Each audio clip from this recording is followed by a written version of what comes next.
Spring. I didn't tell anyone about the suspension. When Henry texted me a few days later asking why I wasn't in school, I told him I had strep throat. That's what we told everyone.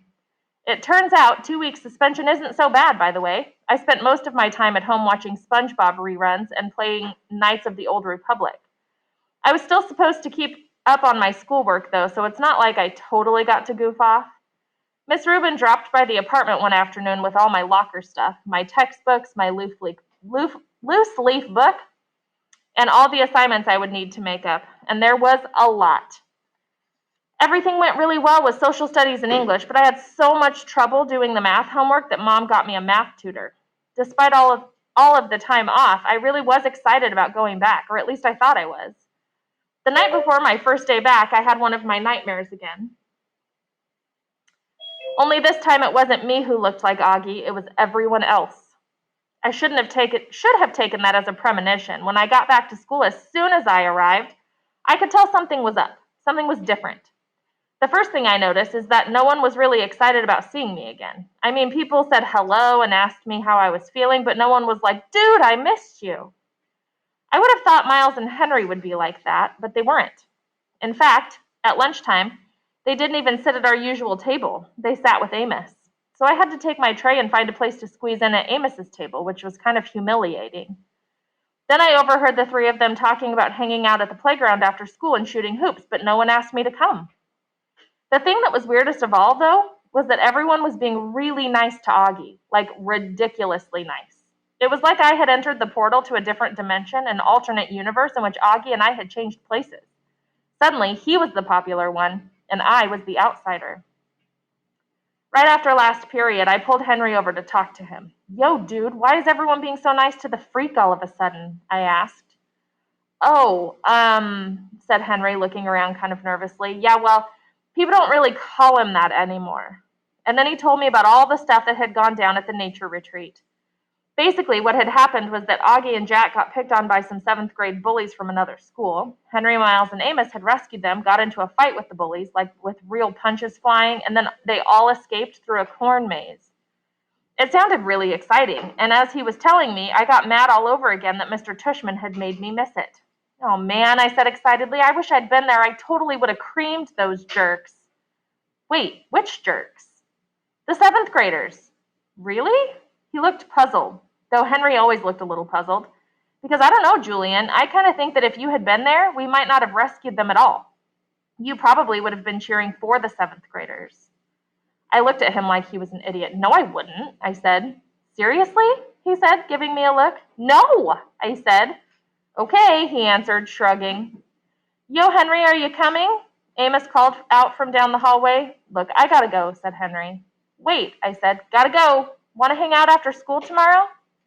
"Not sure," he answered, backing away. "Text me tonight and we'll see." As I watched him jog away, I had this terrible feeling in the pit of my stomach. Did he really think I was that awful that I would have been rooting for some 7th graders while they beat Auggie up? Is that what other people think? That I would have been that much of a dirtwad? Look, I'm the first one to say I don't like Augie Pullman, but I would never want to see him get beat up or anything. I mean, come on, I'm not a psycho. It really annoyed me that that's what people thought about me. I texted Henry later on, "Yo, by the way, I would never have just stood by and let those creeps beat Auggie and Jack up."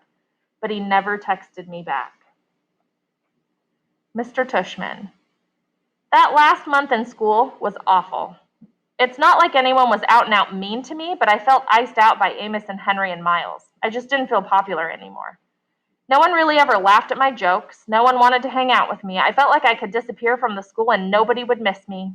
Meanwhile, Auggie was walking down the hallway with some cool dude, getting high-fived by all the jocks in the upper grades. Whatever. Mr. Tushman called me into his office one day. "How's it going, Julian?" he asked me. "Fine." "Did you ever write that apology letter I asked you to write?" "My dad says I'm leaving the school so I don't have to write anything," I answered. "Oh," he said, nodding. "I guess I was hoping you'd want to write it on your own." "Why?" I said back. "Everyone thinks I'm this big dirtbag now anyway. What the heck is writing a letter going to accomplish?" "Julian, look, I know everyone thinks I'm this unfeeling kid who doesn't feel remorse," I said, using air quotes. "Julian," said Mr. Tushman, "no one—" Suddenly I felt like I was about to cry. So I just interrupted him. I'm really late for class, and I don't want to get in trouble, so can I go, please? Mr. Tushman looked sad. He nodded. Then I left his office without looking back. A few days later, we received an official notice from the school telling us that they had withdrawn their invitation to re-enroll in the fall. I didn't think it mattered, since Dad had told them we weren't going back anyway, but we still hadn't heard from the other schools I had applied to, and if I didn't get into any of them, we had planned on my going back to Beecher Prep, but now that was impossible. Mom and Dad were furious at the school, like crazy mad, mostly because they had already paid the tuition for the next year in advance, and the school wasn't planning on returning the money. See, that's the thing with private schools. They can kick you out for any reason. Luckily, a few days later, we did find out that I'd gotten into my first choice private school, not far from where I lived. I'd have to wear a uniform, but that was okay, better than having to go to Beecher Prep every day. Needless to say, we skipped the graduation ceremony at the end of the year. After summer vacation. My parents and I went to Paris in June. The original plan was that we would return to New York in July, since I was supposed to go to rock and roll camp with Henry and Miles, but after everything that happened, I didn't want to do that anymore. My parents decided to let me stay with my grandmother for the rest of the summer. Usually, I hated staying with Grandmère, but I was okay about it this time. I knew that after my parents went home, I could spend the entire day in my PJs playing Halo, and Grandmère wouldn't care in the least. I could pretty much do whatever I wanted. Grandmère wasn't exactly the typical grandma type. No baking cookies for Grandmère, no knitting sweaters. She was, as Dad always said, something of a character. Even though she was in her 80s, she dressed like a fashion model. Super glamorous, lots of makeup and perfume, high heels. She never woke up until 2 in the afternoon, and then she'd take at least 2 hours to get dressed. Once she was up, she would take me out shopping or to a museum or a fancy restaurant. She wasn't into doing kid stuff, if you know what I mean. She'd never sit through a PG movie with me, for instance, so I ended up seeing a lot of movies that were totally age inappropriate. Mom, I knew, would go completely ballistic if she got wind of some of the movies Grandmère took me to see, but Grandmère was French, and she was always saying my parents were too American anyway. Grandmère also didn't talk to me like I was a little kid. Even when I was younger, she never used baby words or talked to me the way grown-ups usually talk to little kids. She used regular words to describe everything, like if I would say, je veux faire pipi, meaning want to make pee-pee, she would say, you need to urinate, go to the lavatory. And she cursed sometimes too. Boy, she could curse. And if I didn't know what a curse word meant, all I had to do was ask her and she would explain it to me in detail. I can't even tell you some of the words she explained to me. Anyway, I was glad to be away from New York City for the whole summer. I was hoping that I would get all those kids out of my head. Auggie, Jack, Summer, Henry, Miles, all of them. If I never saw any of those kids again, seriously, I would be the happiest kid in Paris. Mr. Brown. The only thing I was a little bummed about is that I never got to say goodbye to any of my teachers at Beecher Prep. I really liked some of them. Mr. Brown, my English teacher, was probably my favorite teacher of all time. He had always been really nice to me. I loved writing, and he was really complimentary about it, and I never got to tell him I wasn't coming back to Beecher Prep. At the beginning of the year, Mr. Brown had told all of us that he wanted us to send him one of our own precepts over the summer, so one afternoon, while Grandmère was sleeping, I started thinking about sending him a precept from Paris. I went to one of the tourist shops down the block and bought a postcard of a gargoyle, one of those at the top of Notre Dame.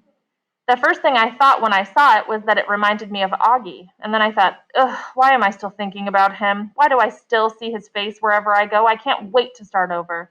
And that's when it hit me, my precept. I wrote it down really quickly. Sometimes it's good to start over. There, perfect. I loved it. I got Mr. Brown's address from his teacher page on the Beecher Prep website and dropped it in the mail that same day. But then, after I sent it, I realized he wasn't going to understand what it meant. Not really. He didn't have the whole background story about why I was so happy to be leaving Beecher Prep and starting over somewhere new. So I decided to write him an email to tell him everything that had happened last year. I mean, not everything. Dad had specifically told me not to ever tell anyone at the school about the mean stuff I did to Auggie for legal reasons. But I wanted Mr. Brown to know enough so that he would understand my precept. I also wanted him to know that I thought he was a great teacher. Mom had told everyone that I wasn't going back to Beecher Prep because we were unhappy with the academics and the teachers. I felt kind of bad about that because I didn't want Mr. Brown to ever think I was unhappy with him. So anyway, I decided to send Mr. Brown an email. Hi, Mr. Brown. I just sent you my precept in the mail. Sometimes it's good to start over. It's on a postcard of a gargoyle. I wrote this precept because I'm going to a new school in September. I ended up hating Beecher Prep. I didn't like the students, but I did like the teachers. I thought your class was great, so don't take my not going back personally. I don't know if you know the whole long story, but basically, the reason I'm not going back to Beecher Prep is, well, not to name names, but there was one student I really didn't get along with. Actually, it was two students. You can probably guess who they are because of one of them punched me in the mouth. Anyway, these kids were not my favorite people in the world. We started writing mean notes to each other. I repeat, each other. It was a two-way street, but I'm the one who got in trouble for it. Just me. It was so unfair.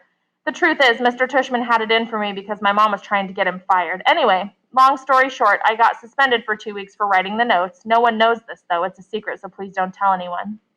The school said it had a zero tolerance policy against bullying, but I don't think what I did was bullying. My parents got so mad at the school, they decided to enroll me in a different school next year. So yeah, that's the story. I really wish that student had never come to Beecher Prep. My whole year would have been so much better. I hated having to be in his classes. He gave me nightmares. I would still be going to Beecher Prep if he hadn't been there. It's a bummer. I really liked your class, though. You were a great teacher. I wanted you to know that. I thought it was good that I hadn't named names, but I figured he'd know who I was talking about. I really didn't expect to hear back from him, but the very next day when I checked my inbox, there was an email from Mr. Brown. I was so excited. Hi, Julian. Thanks so much for your email. I'm looking forward to getting the gargoyle postcard. I was sorry to hear you wouldn't be coming back to Beecher Prep. I always thought you were a great student and a gifted writer. By the way, I love your precept. I agree, sometimes it's good to start over. A fresh start gives us the chance to reflect on the past, weigh the things we've done, and apply what we've learned from those things to the future. If we don't examine the past, we don't learn from it.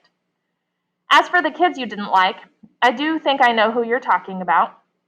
I'm sorry the year didn't turn out to be a happy one for you, but I hope you take a little time to ask yourself why. Things that happen to us, even the bad stuff, can often teach us a little bit about ourselves. Do you ever wonder why you had such a hard time with these two students? Was it perhaps their friendship that bothered you? Were you troubled by Augie's physical appearance? You mentioned that you started having nightmares. Did you ever consider that maybe you were just a little afraid of Auggie, Julian? Sometimes fear can make even the nicest kids say and do things they wouldn't ordinarily say or do. Perhaps you should explore these feelings further. In any case, I wish you the best of luck in your new school, Julian. You're a good kid, a natural leader. Just remember to use your leadership for good, huh? Don't forget, always choose kind. I don't know why, but I was so happy to get that email from Mr. Brown. I knew he would be understanding. I was so tired of everyone thinking I was this demon child, you know? It was obvious that Mr. Brown knew I wasn't. I reread his email like 10 times. I was smiling from ear to ear. So, Grandmère asked me. She had just woken up and was having her breakfast, a croissant and café au lait, delivered from downstairs. I haven't seen you this happy all summer long. What is it that you are reading, mon cher?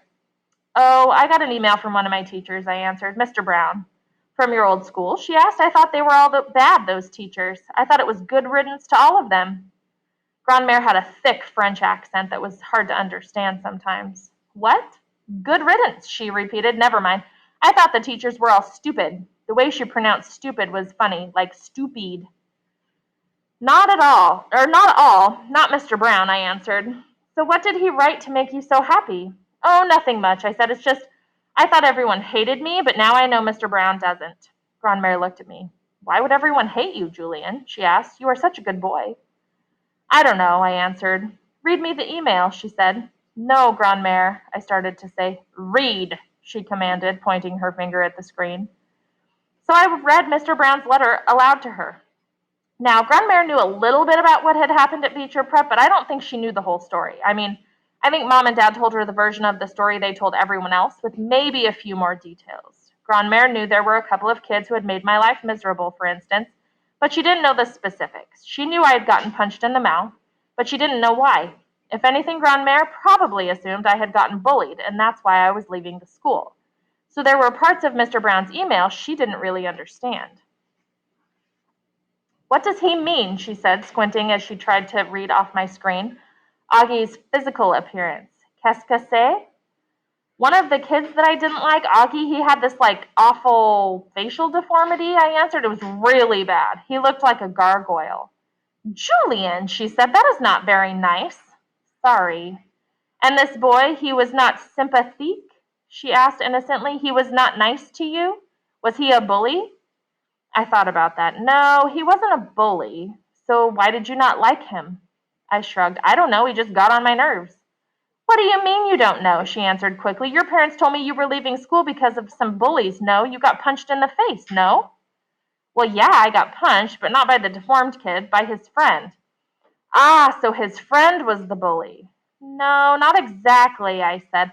I can't say they were bullies, Grandmère. I mean, it wasn't like that. We just didn't get along, that's all. We hated each other. It's kind of hard to explain. You kind of had to be there. Here, let me show you what he looked like. Then maybe you'll understand a little better. I mean, not to sound mean, but it was really hard having to look at him every day. He gave me nightmares. I logged on to Facebook and found our class picture and zoomed in on Augie's face so she could see. She put her glasses on to look at it and spent a long time studying his face on the computer screen. I thought she would react the way Mom had reacted when she first saw the picture of Augie, but she didn't. She just nodded to herself, and then she closed the laptop. Pretty bad, huh? I said to her. She looked at me. Julian, she said, I think maybe your teacher is right. I think you were afraid of this boy. What? No way, I answered. I'm not afraid of Augie. I mean, I didn't like him. In fact, I kind of hated him, but not because I was afraid of him. Sometimes we hate the things we are afraid of, she said.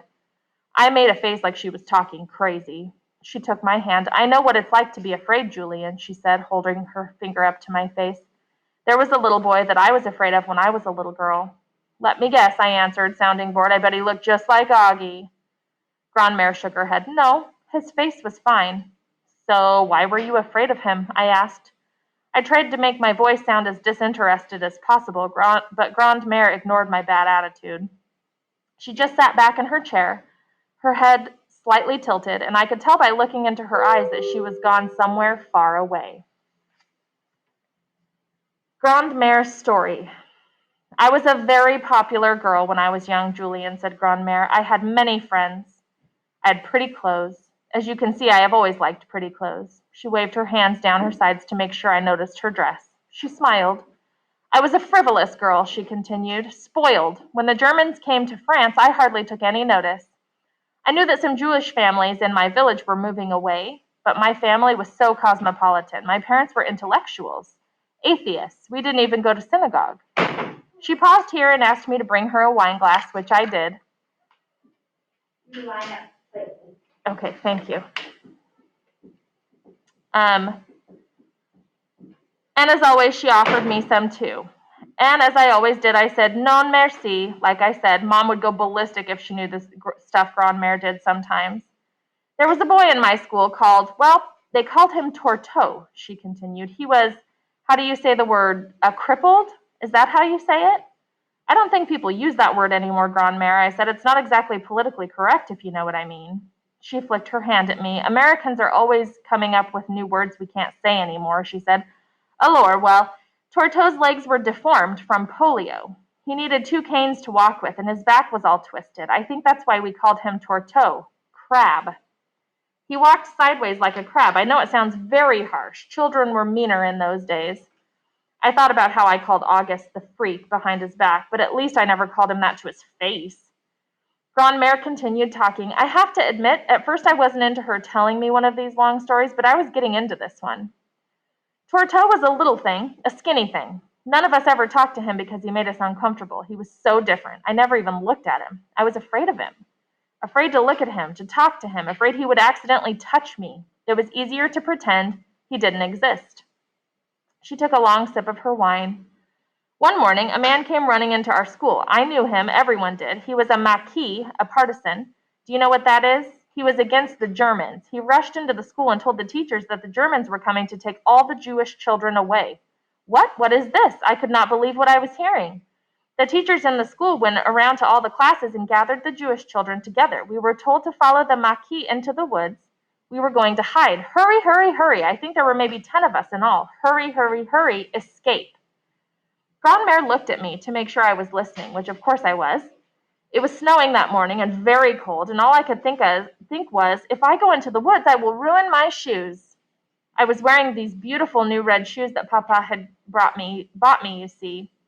As I said before, I was a frivolous girl, perhaps even a little stupid, but this is what I was thinking. I didn't even stop to think, well, where is Mama and Papa? If the Germans were coming for the Jewish children, had they come for the parents already? This did not occur to me. All I could think about were my beautiful shoes, so instead of following the Maquis into the woods, I snuck away from the group and went to hide inside the bell tower of the school. There was a tiny room up there full of crates and books, and there I hid. I remember thinking I would go home in the afternoon after the Germans came and tell Mama and Papa all about it. This is how stupid I was, Julian. I nodded. I couldn't believe I had never heard this story before. And then the Germans came, she said. There was a narrow window in the tower, and I could see them perfectly. I watched them run into the woods after the children. It did not take them very long to find them. They all came back together, the Germans, the children, the Maquis soldier. Grandmère paused and blinked a few times, and then she took a deep breath. They shot the Maquis in front of all of the children, she said quietly. He fell so softly, Julian, in the snow. The children cried. They cried as they were being led away in a line.